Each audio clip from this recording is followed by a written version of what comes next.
आप सभी का एक बार फिर से स्वागत है। मैं हूं रत्ना और आप देख रहे हैं केकेडी न्यूज। रुक करते हैं इस वक्त की प्रमुख खबरों की ओर। खबर कैमूर से है, जहां जिला भभुआ प्रखंड सिकटी उजरी में तार टूटने के क्रम में चिंगारी से आग लग गई, जिसके कारण 8 एकड़ गेहूं जलकर राख हुआ। मौके पर फायर ब्रिगेड के अधिकारियों ने संभाला मोर्चा। फायर ब्रिगेड ने आग बुझाया, तब जाकर आग पर काबू पाया गया।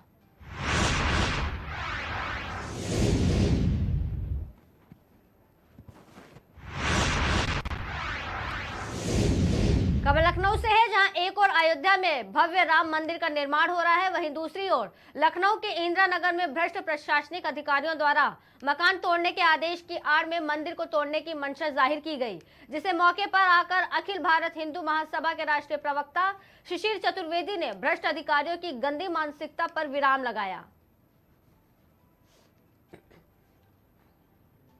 शिशिर जी, आज आप यहाँ सेंट्रल एकेडमी के पास एक मंदिर है पीछे, आप सभी लोग, ये महादेव मंदिर है, आप सब लोग एकत्रित हुए हैं, क्या कारण है और किस वजह से ये इतनी आप लोगों ने भीड़ लगा रखी है? सुबह 9 बजे से यहाँ पर क्षेत्रीय निवासी यहाँ पर एकत्रित हैं।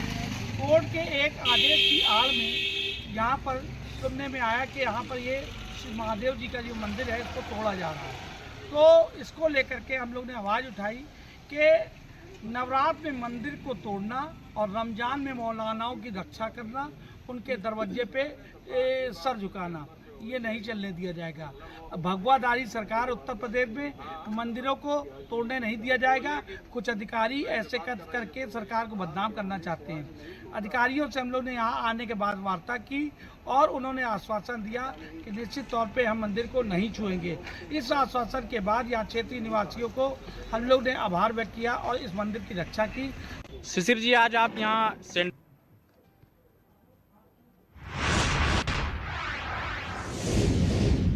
खबर लखनऊ से है, जहां संजय सिंह का बयान सामने आया है। उन्होंने बोला कि समाजवादी पार्टी के मुखिया हमारे समर्थन में दिल्ली पहुंचे, संबोधित भी किया। इस लड़ाई में अखिलेश यादव ने हमारा साथ दिया। 2024 का चुनाव सामान्य चुनाव नहीं है, ये चुनाव बेरोजगारी के दल डमले धकेला जा रहा है। संविधान बचाने का चुनाव तानाशाह के खिलाफ लामबंद करने का चुनाव है। प्रधानमंत्री के अंदर कॉन्फिडेंस नहीं है। तानाशाही को खत्म करने के लिए हम साथ हैं, हमारी कोई मांग नहीं है। साथ ही राज्यसभा के सांसद संजय सिंह जी, मैं उनका स्वागत करता हूं और साथ ही साथ मैं उनका धन्यवाद और आभार प्रकट करता हूं कि वो अपनी पार्टी का और पार्टी के कार्यकर्ता, चुने हुए लोग, जो भी इनके सहयोगी साथी हैं, इस बड़ी लड़ाई में समाजवादियों का साथ दे रहे हैं और देने जा रहे हैं।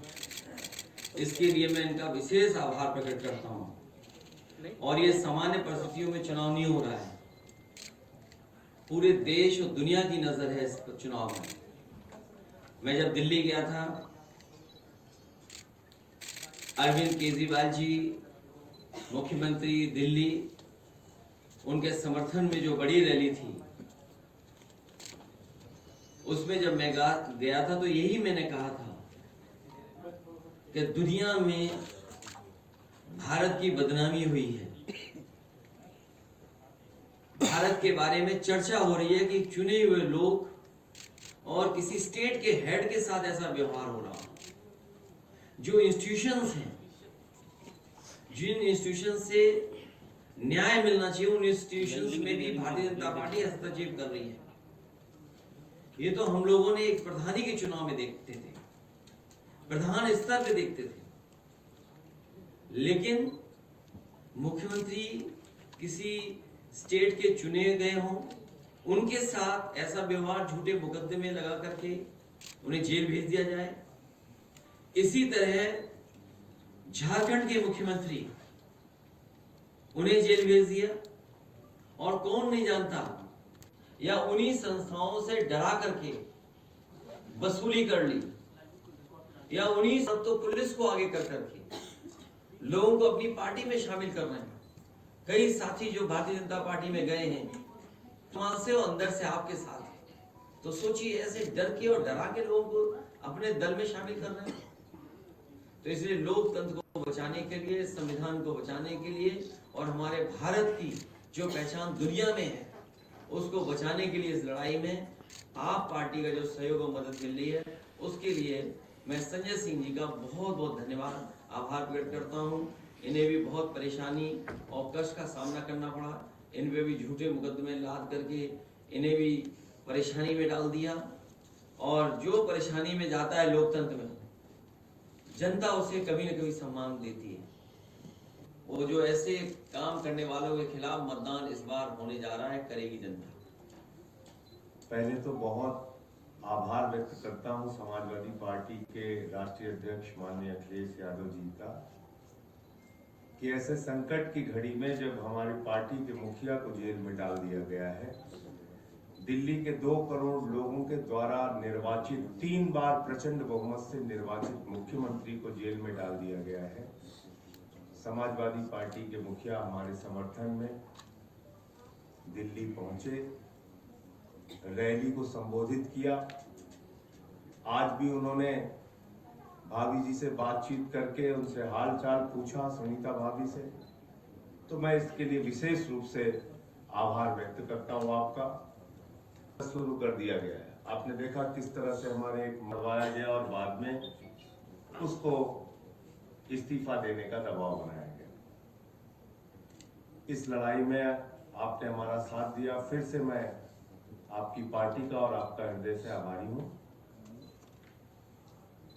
ये 2024 का चुनाव कोई सामान्य चुनाव नहीं है, ये भारत के लोकतंत्र को बचाने का चुनाव है, बाबा साहब के संविधान को बचाने का चुनाव है और समाज के वंचित, पिछड़े, शोषित लोगों के अधिकार जो छीने जा रहे हैं, देश के नौजवानों को बेरोजगारी के दलदल में जो धकेला जा रहा है, हिंदुस्तान को जो महंगाई की चपेट में लिया जा रहा है, उससे बचाने का चुनाव है। ये 24 का चुनाव कोई सामान्य चुनाव नहीं है, ये एक तानाशाह हुकूमत के खिलाफ लोगों को लामबंद करने का भी चुनाव है। और मैं सिर्फ इतना कहना चाह रहा हूं, 24 का चुनाव जीतेगा और समाजवादी पार्टी के जितने भी आज जो बातचीत हुई आपसे, अखिलेश जी से, अध्यक्ष जी से, जहां समाजवादी पार्टी के कैंडिडेट उत्तर प्रदेश में हैं, हम यूपी का चुनाव नहीं लड़ रहे हैं, हमारा एक एक कार्यकर्ता, जहां हमारे निर्वाचित प्रतिनिधि हैं, सभासद हैं, चेयरमैन हैं, वो सारे लोग और एक एक कार्यकर्ता समाजवादी पार्टी के कैंडिडेट को जिताने के लिए काम करेगा, क्योंकि ये बड़ी लड़ाई है, लोकतंत्र को बचाने की लड़ाई है, तानाशाही को खत्म करने की लड़ाई है। और मैं तो बार बार कहता हूं कि कोई भी राजनेता अगर वो चुनाव जीत रहा होता है तो ऐसे हथकंडे नहीं अपनाता जैसे प्रधानमंत्री जी कर रहे हैं। अगर आप अपने विपक्षियों पे मुकदमे लगा रहे हैं, उनको फर्जी मुकदमे लगा कर जेल में डाल रहे हैं, तो इसका मतलब आपके अंदर कॉन्फिडेंस नहीं है।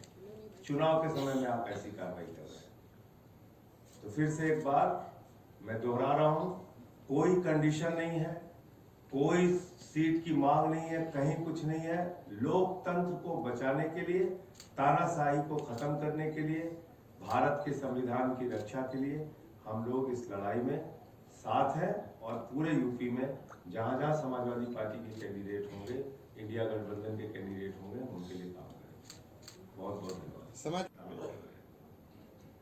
और वो भ्रष्टाचार के खिलाफ बोलते हैं, तो इसलिए ये दोहरा मापदंड है। सर, कंगना रनौत कह रही है कि मोदी जी श्रीराम के अंश हैं, मंच पे नजर आएंगे, ये वो उम्मीद की जाए। वो जैसा अखिलेश जी का जैसा आदेश होगा, हम हर तरह से काम करेंगे। कंगना रनौत कह रही है मोदी जी श्री रामचंद्र जी का अंश है और कह रही है साक्षात वो राम के चरित्र का अंश है, तो ये गलत नहीं होगा। और अगर आप सब राम की सेना है तो मैं भी राम सेतु की गिलहरी हूँ। किसके लिए कह रही हैं? मोदी जी को राम का अंश बता रही है और खुद को गिलहरी। देखिए, जब इंसान अपने आप को भगवान से तुलना करने लगे तो वो अहंकार की पराकाष्ठा होती है। प्रभु श्री राम मर्यादा के प्रतीक हैं। प्रभु श्री राम हिंदुस्तान के करोड़ों लोगों के आदर्श हैं। उनसे किसी की तुलना करना, मैं समझता हूँ कि ये प्रभु श्री राम का अपमान है और ऐसा अगर उन्होंने किया है तो लोग उनका जवाब देंगे। साथ ही